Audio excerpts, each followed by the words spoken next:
Current లొల్లితో ఆంధ్రప్రదేశ్కు మన ప్రభుత్వం దిమ్మ తిరిగే షాక్ ఇచ్చింది. పీపీఏలు కాదని సీలేరు విద్యుత్తు మాదేనన్న బాబుగారికి తగిన సమాధానం చెప్పింది. నాగార్జున సాగర్లో ఉత్పత్తి అయ్యే కరెంటు మాదేనంటూ మెలికపెట్టింది.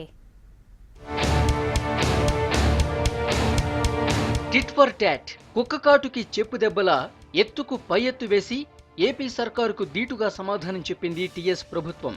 రెండు రాష్ట్రాల మధ్య విద్యుత్ పంపకాల పంచాయతీ తేలకముందే చంద్రబాబు ప్రభుత్వం పీపీల రద్దు, సీలేరు విద్యుత్ ఉత్పత్తి కేంద్రం మాదేనంది.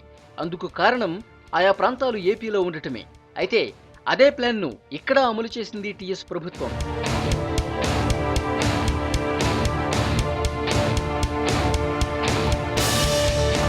సాగర్ నుంచి ఉత్పత్తి చేస్తున్న 700 మెగావాట్ల విద్యుత్ మొత్తాన్ని తెలంగాణ విద్యుత్ పంపిణీ సంస్థలకే తెలంగాణ జెన్కో సరఫరా చేస్తోంది. 725 మెగావాట్ల సామర్థ్యం కలిగిన సీలేరు కాంప్లెక్స్ నుంచి ఉత్పత్తి అవుతున్న విద్యుత్తును ఏపీ సర్కారే పూర్తిగా వాడుకుంటుండటంతో తెలంగాణ ఈ నిర్ణయం తీసుకోక తప్పలేదు.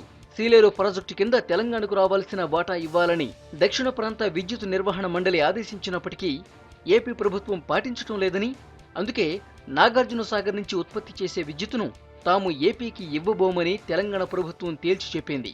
తెలంగాణలో ప్రస్తుతం జూరాల, శ్రీశైలం ఎడమగట్టు, నాగార్జున సాగర్ కేంద్రాల్లో మొత్తం కలిపి 27 మిలియన్ యూనిట్ల విద్యుత్ ఉత్పత్తి అవుతోంది.